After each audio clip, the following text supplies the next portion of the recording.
Hello students, good morning. How are you? I hope all of you are fine. Students, today I will discuss about the electrochemical cell. So what are electrochemical cell? Electrochemical cell are those cells which convert chemical energy into electrical energy are known as electrochemical cell. And electrolytic cell are those cell which convert electrical energy into chemical energy. तो बच्चों, electrochemical cell वो cell होते हैं जो chemical energy को electrical energy में convert करते हैं, और इलेक्ट्रोलाइटिक सेल वो सेल होते हैं कि जो इलेक्ट्रिकल एनर्जी से केमिकल एनर्जी में कन्वर्ट करते हैं। तो इसके बाद मैं आज डिस्कस करूंगा बच्चों कि इलेक्ट्रोकेमिकल सेल कैसे वर्क करता है, हाउ इलेक्ट्रोकेमिकल सेल वर्क्स। तो before discussing the working of electrochemical cell I will discuss electrochemical series. तो what is electrochemical series? The electrochemical series is a series of elements which are arranged in the increasing order of their reduction potential। तो बच्चों, मैंने कहा कि electrochemical series वो series होती है कि जिसमें एलिमेंट्स को हमने उनके इंक्रीजिंग ऑर्डर में, उनके रिडक्शन पोटेंशियल के इंक्रीजिंग ऑर्डर में लिखा है। तो इधर देखो बच्चों, इलेक्ट्रोकेमिकल सीरीज। तो बच्चों, जैसे मैं बात कर रहा हूँ इलेक्ट्रोकेमिकल सीरीज की, तो आप जैसे ये सीरीज देख रहे हैं, ये कैल्शियम का जो इलेक्ट्रोड पोटेंशियल है -2.87 है, मतलब इसका ये रिडक्शन पोटेंशियल है। ऐसे ही आप जैसे आगे को देख रहे हैं तो ये पहले माइनस वाले हैं, बीच में यहाँ पर जीरो लिखा है, ये हाइड्रोजन का इलेक्ट्रोड पोटेंशियल है, और उसके बाद प्लस में है। तो इस तरीके से ये आपके पास सीरीज जो है ये इंक्रीजिंग ऑर्डर में है, और ये सारे के सारे इनके रिडक्शन पोटेंशियल की वैल्यू है। अब बच्चों, आपको ध्यान रखना है कुछ बेसिक टर्म्स, जैसे कि आपने पहले पढ़ा है कि ऑक्सीडेशन क्या चीज़ होती है। तो ऑक्सीडेशन का मतलब लॉस ऑफ इलेक्ट्रॉन, कि जो भी इलेक्ट्रोड इलेक्ट्रॉनों को लॉस करता है, इसका मतलब उस पर ऑक्सीडेशन हो रहा है। और reduction means gain of electron. तो जब भी किसी इलेक्ट्रोड पर इलेक्ट्रॉन गेन होते हैं तो इसका मतलब उसका रिडक्शन हो रहा है। और आपको ध्यान रखना है oxidation always takes place at anode and reduction always takes place at cathode. रिडक्शन हमेशा कैथोड पर होगा और ऑक्सीडेशन हमेशा एनोड पर होगा। जब भी मैं इलेक्ट्रोकेमिकल सेल की बात करूंगा तो उसमें आपने ध्यान रखना है कि लेफ्ट साइड में हमेशा मैं एनोड लगाऊंगा जिस पर ऑक्सीडेशन होगा, और राइट साइड में कैथोड लगाऊंगा जिस पर क्या होगा, रिडक्शन होगा। तो बच्चों, इधर देखो फिर। अब बच्चों, मैं बात कर रहा हूँ कि जैसे ही आपके पास इलेक्ट्रोकेमिकल सेल है तो ये कैसे वर्क करेगा, कैसे ये काम करेगा। तो जैसे कि मैंने जिंक और कॉपर का ये सेल बना रखा है, इसमें एक जिंक का इलेक्ट्रोड है, दूसरा कॉपर का इलेक्ट्रोड है। तो जिंक जो इलेक्ट्रोड है वो जिंक सल्फेट के सॉल्यूशन में डिप है, और कॉपर इलेक्ट्रोड कॉपर सल्फेट के सॉल्यूशन में डिप है। तो क्या होगा, जिंक और कॉपर में जिंक इलेक्ट्रॉन लॉस करेगा। तो जिंक जब इलेक्ट्रॉन लॉस करेगा तो इसका मतलब जिंक का ऑक्सीडेशन हो रहा है, और जिंक का ऑक्सीडेशन होगा तो ऑक्सीडेशन जिस पर होता है उसको हम कहते हैं एनोड। तो इसने क्या किया कि देखो कि सबसे पहले जिंक सल्फेट का सॉल्यूशन है, तो सपोज अगर यहाँ पर 10 मॉलिक्यूल्स जिंक के हैं तो 10 क्या होंगे, जिंक के आयन होंगे, और 10 ही किसके होंगे, सल्फेट के आयन होंगे। मतलब जितने प्लस चार्ज होंगे उतना ही माइनस चार्ज होंगे। तो प्लस और माइनस कैंसिल हो गया, तो ये सॉल्यूशन क्या होगा, न्यूट्रल होगा। एक चीज़ आपको और ध्यान रखनी है कि जब भी इलेक्ट्रिकल न्यूट्रलिटी खत्म हो जाएगी तो ये सेल काम नहीं करेगा। तो इसका मतलब है कि ये सेल ये हमेशा क्या होना चाहिए, न्यूट्रल होना चाहिए। अब देखो यहाँ से अगर एक जिंक टूटेगा, डिसोशिएट होगा, तो Zn2+ सॉल्यूशन में आ जाएगा। Zn2+ जैसे ही सॉल्यूशन में आएगा वैसे ही जिंक कितने हो जाएंगे, पहले अगर 10 थे तो बाद में 11 हो जाएंगे, और सल्फेट कितने हैं, 10 है। तो यहाँ पर क्या हो जाएगा, एक जिंक बढ़ जाएगा। और जैसे ये जिंक इलेक्ट्रॉन लॉस करेगा, मान लिया कि जिंक ने 2 इलेक्ट्रॉन लॉस किए, ये इसका ऑक्सीडेशन हो गया, तो ये इलेक्ट्रॉन यहाँ से और यहाँ आ जाएंगे। जैसे ये इलेक्ट्रॉन यहाँ आएंगे तो इस सॉल्यूशन में भी क्या होगा, कॉपर सल्फेट के सॉल्यूशन में कॉपर 2+ होगा और सल्फेट 2- होगा। तो ये कॉपर 2+ जो ये सॉल्यूशन में है, ये 2 इलेक्ट्रॉन गेन करेगा और कॉपर में कन्वर्ट हो जाएगा, और कॉपर यहाँ पर डिपोजिट हो जाएगा। तो ऐसे ही यहाँ पर कॉपर 2+ ने 2 इलेक्ट्रॉन, जो जिंक ने 2 इलेक्ट्रॉन लॉस किए थे वही कॉपर ने 2 इलेक्ट्रॉन्स गेन किए और कॉपर में कन्वर्ट हो गया, मीन्स इसका क्या हो गया, रिडक्शन हो गया। अब आप यहाँ ऑब्जर्व अगर करें तो यहाँ पर Zn2+ एक ज़्यादा हो गया, और यहाँ पर एक कॉपर कम हो गया, क्योंकि जो सल्फेट के साथ का कॉपर था ये कॉपर यहाँ डिपॉजिट हो गया। अब इससे क्या होगा कि यहाँ पर कॉपर की कंसंट्रेशन कम हो जाएगी और जिंक की कंसंट्रेशन इंक्रीज कर जाएगी इस सॉल्यूशन में। तो ये सेल आगे वर्क नहीं करेगा। तो ये आगे वर्क कैसे करेगा, इसके लिए हमने यूज किया है कि जो आपके पास ये यू शेप्ड की ट्यूब दिख रही है, इसको हम कहते हैं सॉल्ट ब्रिज। जो क्या कर रही है, इन दोनों सॉल्यूशनों को कनेक्ट कर रही है। अब ये कैसे काम करेगा, इस सॉल्ट ब्रिज में, जिसको हम सॉल्ट ब्रिज कह रहे हैं, इसमें भी इलेक्ट्रोलाइटिक सॉल्यूशन होता है। चाहे आप इसमें पोटेशियम सल्फेट भर दो, चाहे पोटेशियम क्लोराइड भर दो, चाहे पोटेशियम नाइट्रेट भर दो। तो ये कैसे काम करेगा, तो देखो ये इसमें भी क्या होगा, इलेक्ट्रोलाइटिक सॉल्यूशन है, तो ये भी यहाँ पर सपोज मैंने पोटेशियम सल्फेट लिया, तो यहाँ पर क्या होगा, K+ होगा और सल्फेट माइनस के आयंस होंगे। तो ये जिंक अगर यहाँ कितना था, 11 हो गए थे, तो ये यहाँ से क्या करेगा, एक सल्फेट ले लेगा, और एक सल्फेट ले लेगा तो यहाँ पे क्या होगा, पहले 10 सल्फेट थे और 10 जिंक थे, एक जिंक टूट के इसमें आ गया, तो जिंक 11 हो गए हैं और सल्फेट 10 ही थे। तो इसने यहाँ से क्या किया, एक सल्फेट ले लिया, तो 11 हो गया, जिंक भी और सल्फेट भी। अब जैसे यहाँ से ये सल्फेट लेगा, तो इस इलेक्ट्रोलाइटिक सॉल्यूशन में भी क्या होगा, सल्फेट एक कम हो जाएगा। तो ये क्या करेगा कि इस सॉल्यूशन से एक सल्फेट को गेन कर लेगा, यहाँ ले लेगा, तो यहाँ क्या हो जाएगा, इक्वल हो जाएंगे, बराबर हो जाएंगे, प्लस और माइनस। वैसे ही यहाँ पर इस सॉल्यूशन में भी पहले क्या था, सल्फेट एक ज़्यादा हो रहा था, क्योंकि इसके साथ का कॉपर यहाँ डिपॉजिट हो गया था, तो सल्फेट यहाँ एक एक्स्ट्रा हो रहा था, तो वो सल्फेट कहाँ आ गया, इस सॉल्यूशन में आ गया।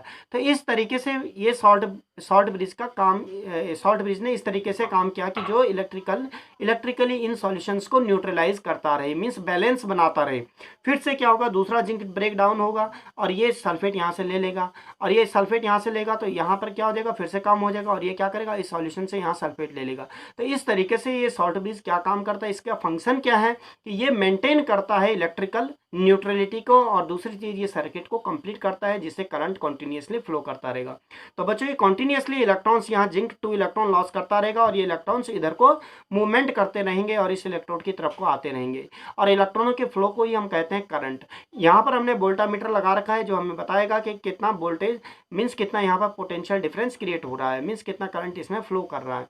और जब ये इलेक्ट्रॉन की डायरेक्शन अगर इधर को है, तो करंट हमेशा इसके रिवर्स डायरेक्शन में फ्लो करता है, करंट इधर को फ्लो करेगा। तो इस तरीके से बच्चों ये इलेक्ट्रोकेमिकल सेल वर्क करेगा। फिर मैं बात कर रहा हूँ बच्चों की, जैसे अब यही सेल है, तो इस सेल को हम कैसे रिप्रेजेंट करेंगे, तो इस सेल को हम कैसे रिप्रेजेंट करेंगे, जैसे लेफ्ट साइड में कौन सा है, जिंक इलेक्ट्रोड है, और राइट साइड में कौन सा है, कॉपर इलेक्ट्रोड है। जिंक पर क्या हुआ था, जिंक ने 2 इलेक्ट्रॉन लॉस किए थे और Zn2+ में कन्वर्ट हुआ था। तो हम कैसे इस सेल को, सेल रिएक्शन को हम ऐसे डिनोट करते हैं, इस सेल को हम ऐसे रिप्रेजेंट करते हैं। तो जिंक ने 2 इलेक्ट्रॉन लॉस किया, Zn2+ में कन्वर्ट हुआ। ये बीच में मैंने 2 लाइनें लगा रखी हैं, इसका मतलब ये सॉल्ट ब्रिज को रिप्रेजेंट कर रहा है। और राइट साइड में कॉपर इलेक्ट्रोड है, तो कॉपर पे क्या हुआ था, कॉपर Cu2+ ने 2 इलेक्ट्रॉन्स गेन किए थे और कॉपर में कन्वर्ट हुआ था, इसका मतलब कॉपर 2+ चेंजेस इनटू कॉपर। तो इस तरीके से हम किसी भी सेल को रिप्रेजेंट करते हैं। जो सॉल्ट ब्रिज से इधर होता है, इसको हम कहते हैं एनोड, इस पर हमेशा ऑक्सीडेशन होता है, और राइट साइड में जो भी होगा वो कैथोड होगा, और उस पर हमेशा रिडक्शन होगा, मतलब गेन करेगा वो इलेक्ट्रॉन्स को। इसके बाद बच्चों मैं बात करता हूँ कि इलेक्ट्रोड पोटेंशियल की।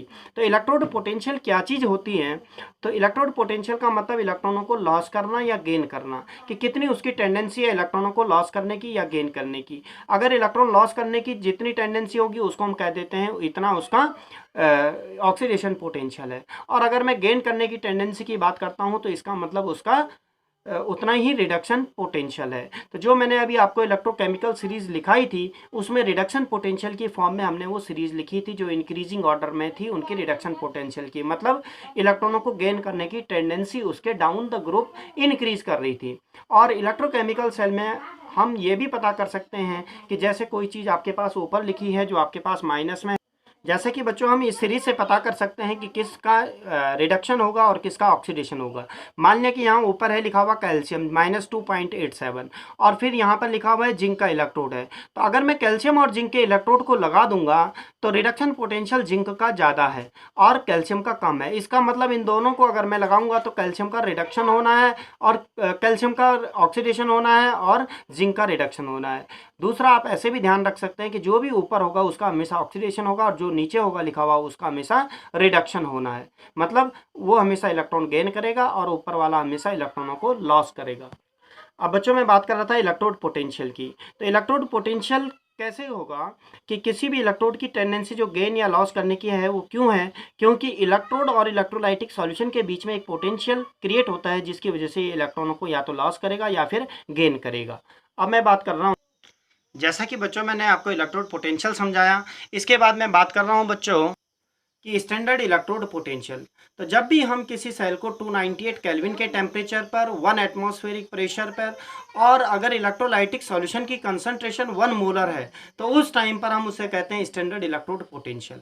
अगर ये कंडीशंस नहीं होंगी तो उस टाइम पे हम केवल सिंपली उसको क्या कहते हैं, electrode potential of the cell या ईएमएफ ऑफ द सेल। तो आपकी समझ में आ गया स्टैंडर्ड का मतलब क्या है कि स्टैंडर्ड स्टेट में, और स्टैंडर्ड स्टेट में क्या होगा, 298 केल्विन का टेम्परेचर होगा, 1 बार एटमॉस्फेरिक प्रेशर होगा और कंसंट्रेशन इलेक्ट्रोलाइटिक सॉल्यूशन की 1 मोलर होगी। तो उस टाइम पर उस सेल को हम कहेंगे स्टैंडर्ड इलेक्ट्रोड पोटेंशियल। और इलेक्ट्रोड पोटेंशियल को हम ई से डिनोट करते हैं और स्टैंडर्ड इलेक्ट्रोड पोटेंशियल को हम ई के ऊपर एक जीरो लगा देते हैं, मीन्स इसको हम कहते हैं ई नॉट सेल। तो ई नॉट सेल का मतलब स्टैंडर्ड स्टेट में, इस टाइम सेल की हम बात कर रहे हैं। दूसरा हम बात करेंगे कि हम किसी भी सेल का इलेक्ट्रोड पोटेंशियल को हम कैसे फाइंड आउट करेंगे। तो किसी भी सेल का जो इलेक्ट्रोड पोटेंशियल है उसको हम एक स्टैंडर्ड इलेक्ट्रोड को लेकर के उसका इलेक्ट्रोड पोटेंशियल फाइंड आउट करते हैं। तो स्टैंडर्ड इलेक्ट्रोड हम लेते हैं हाइड्रोजन का इलेक्ट्रोड, और हाइड्रोजन का इलेक्ट्रोड पोटेंशियल हम लेते हैं 0। तो जैसे कि हम किसी भी इलेक्ट्रोड के साथ, जैसे जिंक के साथ मैं हाइड्रोजन को लगा दूंगा तो जो भी ये पोटेंशियल डिफरेंस हमें दिखेगा वोल्टामीटर में, मान लें कि 5 वोल्ट का पोटेंशियल डिफरेंस दिखा है जब मैंने जिंक और हाइड्रोजन का इलेक्ट्रोड लगाया, वैसे 0.34 होता है। तो उस टाइम पे इसका मतलब जब हाइड्रोजन का 0 होगा तो केवल किसकी वजह से होगा, जिंक का ही इलेक्ट्रोड पोटेंशियल को वो शो करेगा। दूसरा मैं आपको बताता हूँ कि कैसे हम किसी सेल का इलेक्ट्रोड पोटेंशियल फाइंड आउट करते हैं। तो आपने क्या करना है, राइट साइड का जो इलेक्ट्रोड पोटेंशियल होगा उसमें से लेफ्ट साइड का इलेक्ट्रोड पोटेंशियल आप माइनस कर देंगे तो उस सेल का इलेक्ट्रोड पोटेंशियल हम फाइंड आउट कर देते हैं। अब मैं बात कर रहा हूँ बच्चों, बहुत इंपॉर्टेंट है, स्टैंडर्ड हाइड्रोजन इलेक्ट्रोड की, कि स्टैंडर्ड हाइड्रोजन इलेक्ट्रोड को हम, तो बच्चों स्टैंडर्ड हाइड्रोजन इलेक्ट्रोड क्या है कि इसमें आपको जैसे दिख रहा है कि ये आपके पास कॉपर वायर है और यहाँ पर एंड पर इस पर मरकरी है और इसके साथ ये प्लेटिनम फॉइल है जुड़ी हुई, और ये वाला ये जो है डिप किस में है कि HCl के सॉल्यूशन में है और इसकी मोलरिटी है सॉल्यूशन की 1 मोलर की कंसंट्रेशन है इस HCl की, और यहाँ से हम हाइड्रोजन गैस को बबल करते हैं। तो देखो बच्चों कि जब भी हम किसी इलेक्ट्रोड के साथ इसको लगाते हैं, जैसे मैंने कहा जिंक के साथ लगा दो इसको या कॉपर के साथ लगा दो, तो अगर मुझे जिंक या कॉपर का या किसी भी दूसरे का हम एलिमेंट का अगर मुझे इलेक्ट्रोड पोटेंशियल निकालना होगा तो हम क्या करेंगे, उसके साथ हाइड्रोजन इलेक्ट्रोड को लगा देंगे। अभी मैं बताऊँगा कैसे लगाएंगे। तो हाइड्रोजन इलेक्ट्रोड का ऑक्सीडेशन भी हो सकता है और रिडक्शन भी होगा। तो जब भी ऑक्सीडेशन होगा तो इसका मतलब ये इलेक्ट्रॉनों को लॉस करेगा। तो जो हाइड्रोजन गैस आपने यहाँ से बबल की थी वो 2 इलेक्ट्रॉनों को लॉस करेगा, मीन्स जैसे ये एनोड पर, अगर ये एनोड की तरह काम करेगा हाइड्रोजन इलेक्ट्रोड तो इसका मतलब ये लॉस करेगा। तो ये 2 इलेक्ट्रॉन लॉस करेगा, तो जब भी इलेक्ट्रॉन लॉस करते हैं तो प्लस चार्ज आता है, तो ये क्या बन जाएगा 2H प्लस 2 इलेक्ट्रॉन। और जब भी ये हाइड्रोजन इलेक्ट्रोड कैथोड की तरह काम करेगा तो जो ये सॉल्यूशन है HCl का सॉल्यूशन है, यहाँ से क्या करेगा, ये इलेक्ट्रॉनों को गेन करेगा। मतलब अगर ये कैथोड की तरह काम करेगा तो ये 2 इलेक्ट्रॉन, कैथोड पे हमेशा इलेक्ट्रॉन आएंगे तो ये इलेक्ट्रॉनों को गेन करेगा, तो 2H प्लस आयन यहाँ से क्या करेंगे, 2 इलेक्ट्रॉन गेन करेंगे तो H2 गैस में कन्वर्ट हो जाएगा। तो ये H प्लस किस में कन्वर्ट हो जाएगा, H2 में कन्वर्ट हो जाएगा। अब जैसा कि बच्चों मैं बात करता हूं कि सपोज मुझे जिंक का इलेक्ट्रोड पोटेंशियल निकालना है, तो मैंने क्या किया, हाइड्रोजन इलेक्ट्रोड को लगा दिया इधर ही क्यों लगाया होगा, लेफ्ट साइड में क्यों नहीं लगाया, तो मैंने अभी आपको इलेक्ट्रोकेमिकल सीरीज बताई है कि रिडक्शन हमेशा उसका होगा जो नीचे होगा लिखा हुआ। तो जैसे हाइड्रोजन का इलेक्ट्रोड पोटेंशियल नीचे था और जिंक का इलेक्ट्रोड पोटेंशियल क्या है, ऊपर है, तो जिंक हमेशा हाइड्रोजन से ऊपर होगा लिखा हुआ, तो जिंक का इलेक्ट्रोड पोटेंशियल है 0.76।